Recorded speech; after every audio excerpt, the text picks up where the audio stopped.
Hello, Glenn Parker, High Vibration Foundation. First video 2015.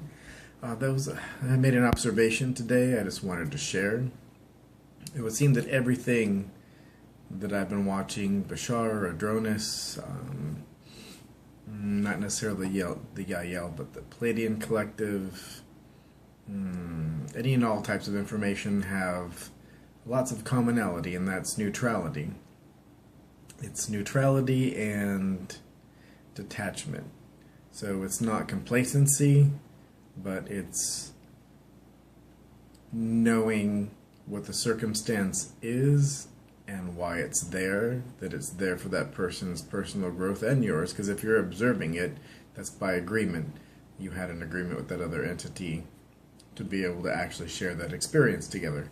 So with that understanding, you can be higher density states like a beginning fourth density, and being able to follow your excitement requires a fair amount of neutrality and the ability to be detached. Now, it's not being cold or not wanting to identify with another human being or a situation for an animal or anything like that. It's more you have an understanding of why that's happening, and it's happening by agreement of those particular entities. So there's no reason to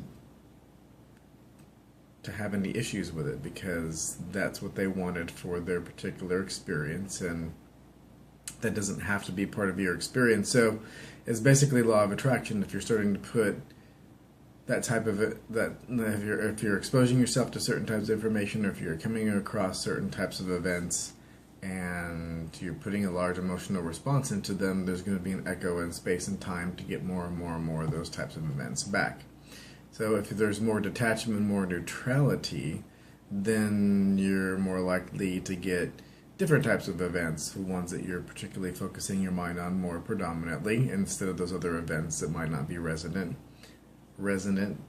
So the Pleiadian collective and others are basically saying focus on this instead of good and bad. It's neutrality or detachment, but whether it's resonant or non-resonant, does it vibrate with you or not? And don't label it with those particular labels. For some people that's a good permission slip. It might be a little easier for you. For me, that's a lot easier. And like current circumstances or any number of things at the time, it's a little easier for me to label them that way. Then it's also a reminder of this entire process, and that we're going through fourth density, and the KYRON was saying these next 3 years, I think they call them year 2, 3, and 4, 2015, 2016, and 2017.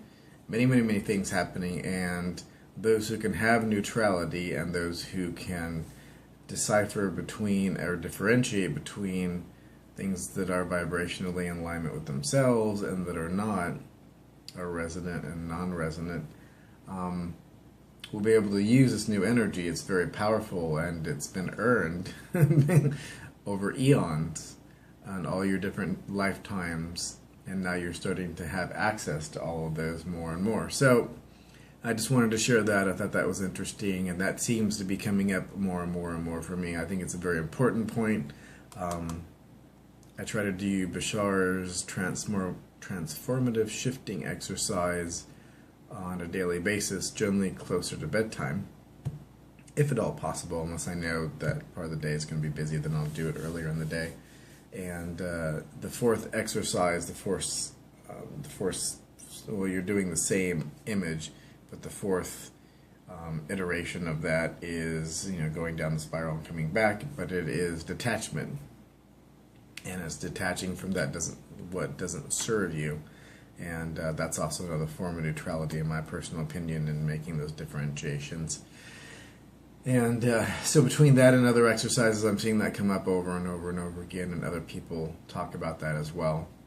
Well, I think that's what I wanted to cover. That pretty much is a pretty simple topic. Well, it's a simple topic, but it takes some practice. Now, Bashar's threshold of believability is really good to shift those belief systems around, and there's tons of other permission slips, so find what resonates with you. And as always, if you want life coaching or business sessions for business coaching, that's possible. It's like 4 in the morning, and I was getting ready for bed. It's been a crazy day, but this was on my mind. I wanted to get this done before I went to bed. So if I seem sleepy, there's a good reason for that. So business coaching, life coaching, spiritual coaching, if you have questions on some of these density shifts or things that might be resonant with you that you could actually take a look at or do on a daily basis. You know, for one thing, Bashar's exercises like the sacred circuitry, the first 15, and the sacred, the transformative shifting, and there's another one. There's another video on that, but right now it kind of escapes me. Thank you very much for watching. Love and light, and have a fantastic day.